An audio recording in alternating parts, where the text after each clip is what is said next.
Today's lesson is going to be on how to use the graphing calculator to determine scatter plots and linear regression. All right, so to use the calculator, the first thing we have to do is enter our data. So we've done something similar to this before. And if I enter my data, I'm going to go to the Stat key. I'm going to do number 1 for Edit. And notice I have these lists. In the past, we only used list 1. This time, we're going to use list 1 and list 2. So this example that I'm going to refer to is coming from section 9.1, and it follows into 9.2. So the first thing I want to do is enter the data. There are several pieces of data. Again, there's an X and a Y list. So I'm just going to enter the data. I have 1.8. This is the example that talks about Old Faithful at Yellowstone National Park. So you can follow along. 1.82,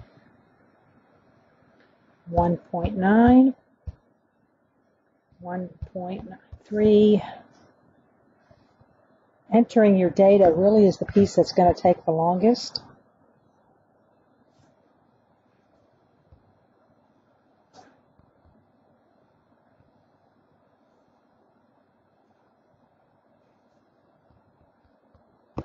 So as you enter the data, just be really careful and check your data and make sure you are entering it in correctly. All right, as you finish entering the numbers into list 1, notice that there are 25 pieces of data in list 1. And I know that because I have L1 parentheses 26 equals nothing. That means that there's nothing in that 26th piece. So now if I want to tab over, I can put what's in list 2. Again, being very careful that you correspond these numbers exactly the way they are, or you'll get an incorrect answer. So first one is 56. We have 58, 62, and so on and so on and so on. Being very careful, just like I did right there. It's not 62, 56, it's 62 and then 56. So be very careful as you're entering your data. All right, so once you've entered all the data, you will see that again it matches. List 2 has 26, the 26th piece of data is blank. And so now we know that there are 25 pieces of data in list 1 and 25 pieces of data in list 2. This has to be the same number in both lists. If it's not, it's going to give you a typecast error. So you want to make sure of all your data entry. Once you get this in, then the rest isn't terrible. So first thing we're going to do is draw a picture of this. We're going to put a stat plot on there. So a scatter plot is what you've done in your homework. So we're going to go to second stat plot. And so that will be located using this top row where the y equal is. We're going to do second y equal. That's stat plot. We have three plots that we can use, and we can also turn off the plots. In our case, we just want to pick one of them. Right now, plot 1 is darkened. Plot 1 then says it is off, so I'm going to hit enter to turn it to on, and now the blinking tells me that it's on. Then I can go down to type. If I look at the type, there are all different types of plots that it will make for us. We want a scatter plot, which is the first one, which is also highlighted. Notice these two here are box and whisker plots at the back, and there's also a histogram here and some cumulative graphs. We want a scatter plot for this one. We also want to make sure that our list 1 has our X values in it and the list 2 has the Y values in it. Again, by default, that's what's there. Then the mark that it makes on your paper, you can have a little square mark on the paper or a little plus sign on the paper. That's strictly up to you. So if I hit enter, I've got everything ready. Now I'm going to hit the word graph like I would normally hit because I'm trying to graph this scatter plot. And if you notice, there's nothing in the window. There's nothing on the graph. The reason for that is because I don't have my window set to see it. There's actually a graph there. It's just not set to see it. So instead, we're going to go to our window. And we're going to go and change what our window looks like. In order to do that, I'm going to look at what my X values are. My smallest X value is 1.8. My largest X value is 4.63. So I'm going to use nice numbers and just put my X min at 0, my X max at 5. That scale is 1, which just means you're going to get a hash mark every 1 unit. My Y min and my Y max, again on my chart, my Y min was 56. My Y max was 91. So again, I'm going to use some nice numbers. So instead of 56 to 91, I'm going to use 50 to 100. And now if I do my Y scale at 1, I'm going to have 50 hash marks. So instead, I'm going to make my scale 10. Now if I go back and I hit graph, lo and behold, there is my graph. And there's a picture of the scatter plot. Entering the data takes a little bit, but also making sure that you have your window set correctly. So really look at what your X values are and what your Y values are. Okay. Once you have the scatter plot, then what we want to do is put in a line of best fit. And that line of best fit is what's going to go through this line, this data, and try to hit as many data points as it can and maintain that straight line. So in order to do that, again, your calculator will work that for you. So this time, we're going to go to Stat. Instead of editing the data, since it's already there, we're going to go to Calculate. We're going to go to number 4, which is Linear Regression. When we go to number 4, we're going to have some choices. Again, your X values need to be in list 1, your Y values in list 2. There's no frequency that we have to worry about. We don't have to store any of this. So all we want to do then is just go down and calculate it.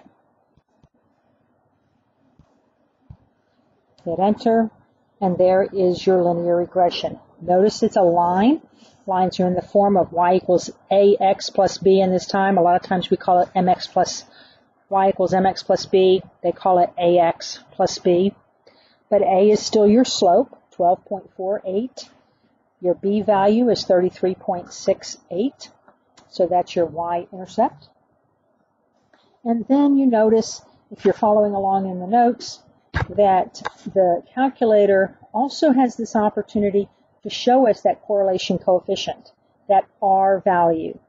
But if you notice, there is no R value shown. Well, that's because your calculator isn't set to display that R value. So in order to do that, then, we're going to have to change some things in our calculator. This time we're going to go to the catalog. Catalog is on the 0 key in blue, so we're going to hit second 0. Then I want to go down, and there's a couple of ways you can do this, but basically, since it is alphabetical, I'm going to go down until it says diagnostic on and diagnostic off. So right there, the top line says diagnostic off. The next one says diagnostic on. By default, the diagnostic starts off. So now we're going to turn it on. So you see the little arrow, hit enter. It shows diagnostics on. You want to hit enter again to tell you that it was done. And now if we go back, use our back button, I can go back to where my linear regression is for L1 and L2. Hit enter. And indeed, now I should show R2 and R. Remember, the R2 is just the R value squared. It's the R value that is the correlation coefficient. And so in this case, because we have an R value of 0.9786, that tells us it's a very good fit. The closer that number is to 1, the better. So it's a really nice fit. It can also be close to -1. The negative value would tell us that the slope is negative or that it has a negative correlation. But because we are at positive 9.7, it's going to have a positive slope. It's going to have a slope close to 1, which means that we have a very nice, the slope won't be next to 1, I'm sorry. The fit is close to 1, which means it's a very nice fit for the data. This line very well represents what our data is. In fact, 98% of our data fits within this format. So that alone doesn't mean anything until we actually put it in our calculator. And so in order to put it in our calculator now, we're going to remember what this says, and then we're going to go to y equals, so you better write that down because you're not going to remember it. And they call this y hat, remember, but y equals 12.4809x plus 33.6829. Now if you hit graph, it'll show you that line going right through as many possible pieces of data as you can. So a few on top of the line, a few underneath the line, but that's because it's trying to fit everything into that line of best fit. So what's nice about this is now we can start making predictions using this data. We could make a prediction using this data. So the data again represents, if you've been following along with us, the data represents the duration in minutes of the most famous of Old Faithful's eruptions and the times in minutes until the next eruption is shown. So the duration and then the time before the next eruption. So if you have one that lasts 1.80 minutes, then the next time for the next one will be 56 minutes till it erupts again. If you have if the eruption lasts 4.55 minutes, then it's going to be 86 minutes till the next one. So if we're predicting the data, if you just hit the trace key, you get these 1.8 down here. So again, 1.8 on our data was 56. It hit that one exactly. If I tab over, there's the 1.8 and the 58. Then if I move my arrow up and down, so again, if you look up here at the top, this says plot 1, which represents L1 and L2. So I'm tracing along my dots. You can see the cursor moving. If I hit the down arrow key, you can now see that it's going to trace along the line. And so even though we didn't have a data point at 2.5, the prediction would be that after it erupts for 2.5 minutes, it's going to be another 65 minutes to the next eruption. And I can continue tracing. So this next one here, and again, here is your cursor. So if it erupts for 2.6 minutes, the next time you can expect it to go off will be 66 minutes later. It's a prediction tool. It's not going to hit every data point, but it's going to be close. And that's what you want, is to be able to have an average so you can see what this line looks like to fit the data, and therefore use as a prediction. All right, so practice this so that you'll be able to do it again on a test.